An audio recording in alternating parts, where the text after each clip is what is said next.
അതിന് ശേഷം ഒരു 4-5 ഇഞ്ച് ഉയരം വയ്ക്കുമ്പോൾ അതിനൊക്കെ എടുത്ത് മാറ്റി മണ്ണിലിട്ട് അത്യാവശ്യം വെള്ളം എപ്പോഴും, അതായത് എന്നും നനച്ചു കൊടുക്കുക. ഓവറായ വെള്ളം വേണ്ട, ആവശ്യത്തിന്. അങ്ങനെ ചെയ്തു കഴിഞ്ഞാൽ അത് വളരും. വളർന്ന ശേഷം ഏകദേശം 1-2 മാസം കഴിഞ്ഞ് അതിന് ചെറുതായി വളം ചേർത്ത് കൊടുക്കുക. വല്ല ചാണകപ്പൊടിയോ ഫുഡിൻ്റെ വേസ്റ്റോ ചാരം അല്പം, ഓവറാവരുത്. അതൊക്കെ ചെയ്താൽ അത് വളർന്നോളും. കാര്യമായിട്ട് എല്ലാ കാര്യങ്ങളും നമുക്ക് വീടിൻ്റെ പരിസരത്ത് തന്നെ ഉള്ള സ്ഥലത്ത്.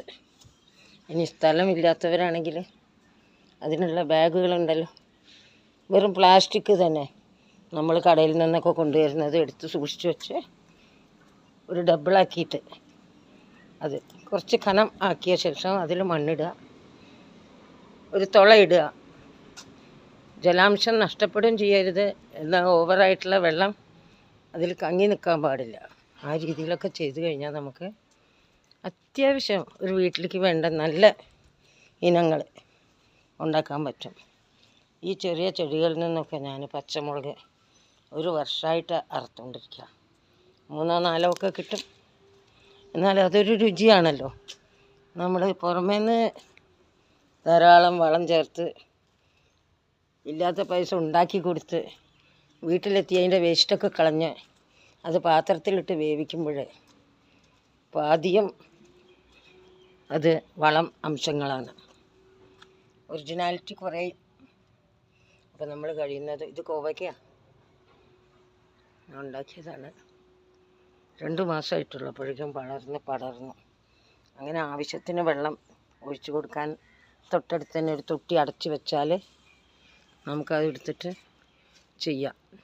എല്ലാവർക്കും കൃഷിസ്ഥലത്തിനടുത്ത് പൈപ്പൊന്നും ഉണ്ടായിക്കൊള്ളണമെന്നില്ലല്ലോ. അപ്പോൾ ഇല്ലാത്തവർക്കും ഇതെല്ലാം ബാധകമാണ്. പണ്ട് കാലത്ത് യാതൊരു സംവിധാനങ്ങളും ഇല്ലാത്ത കാലഘട്ടത്തിൽ എത്രമാത്രം മനുഷ്യർ കൃഷി ചെയ്തിട്ടുണ്ട്. അന്ന് വെറും ചാണകപ്പൊടിയാണ് വളം. ഇംഗ്ലീഷ് വളം വളരെ വിരളായിട്ട് ജനങ്ങൾ ചെയ്യാറുണ്ടായിരുന്നുള്ളൂ.